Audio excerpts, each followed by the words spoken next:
I've come to Edinburgh to leithpilates to meet Andy Pearson, and we're going to discuss how to manage pain using his method. Come with me, go on. Come to have a chat. Yes. Yeah, well, sound good? That'd be fantastic. Well, thanks for coming all the way up the stairs. Yeah. But seeing as a lot of it's about movement and the outdoors, we're going to go back down. Okay, let's go. Shoes are off. Yes, shoes are off. I get so many people stop me in the morning when I'm walking the dog barefoot, but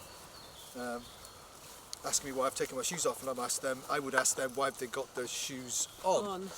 And most of the time the answer is protection. But what are you protecting yourself from getting some grass? As soon as it turns that I can go barefoot, I'll go barefoot. I don't, but I just worry about looking like a prat. Yeah, there's a lot of that.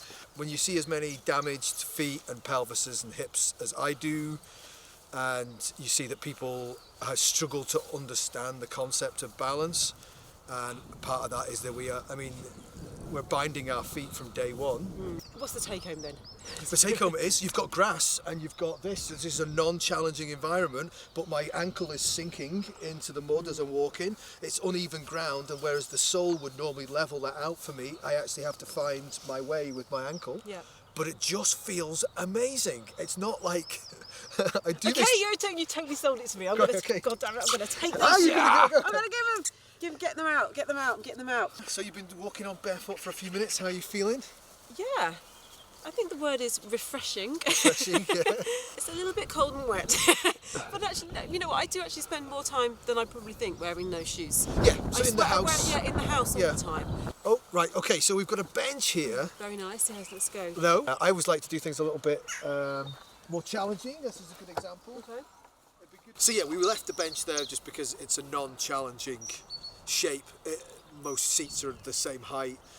Your body is used to that, and you don't even think about sitting on it. And the idea of sitting on something a different shape and a different depth, I mean, that's quite a good depth. You've got a low squat going on, and one leg's higher than the other, so your body's getting a little bit of movement that it wouldn't normally get. But really, I got our shoes and socks off so that we could walk, so we could practice our balance. Walking should be balancing, and in the West, because we flattened the planet, you basically end up just shuffling along. But in this environment, this is more the way the body was designed. As you push off, it gives a little bit. Yeah.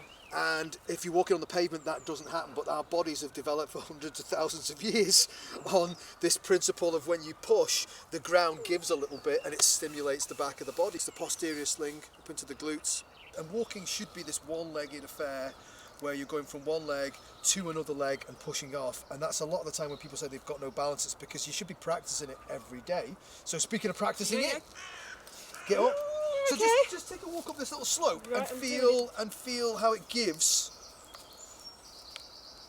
and feel how the different muscles you're moving. But the challenge of going up and going down, you're using different parts of your feet. Your ankle is getting used, and the toes spread out, and you have more balance by definition. I'm feeling more skilled. You feeling more skilled? Yeah, let's do this. So I'm going to just. The basic thing you can do to improve your balance is just to stand on one leg. Yeah. And even with a little bit of help. And the thing that most of my clients say they've managed to fit into their life. Yeah. Is cleaning their teeth. You only have to do it a couple of times a day. Yep. And you will massively improve your balance. Balance is something that you work on. It's not something you have and don't have. It's something that you're constantly working on. If you stop working on it, it starts to let you down. But it's really, you're letting your balance down. It's not the other way around. So you're done, are you? You're done. That's you done. Yeah, I feel like I've experienced that moment. Good. B's for balance, Sally. So before we go back, I just wanted to make sure you got it into your head why I'd made you get your cold feet. It was just so important to build the strength, basically, and to give you the support and the base for the rest of your movement. The two takeaways today is just try and challenge your environment a little bit, and maybe don't have to go barefoot, but maybe barefoot in the house. The other thing you can do is barefoot or not, just standing on one leg every now and then. A couple of times a day while you're waiting for a kettle to boil or cleaning your teeth is what a lot of people tell me they find an easy thing to do. So we started with balance because basically it's the easiest thing to do.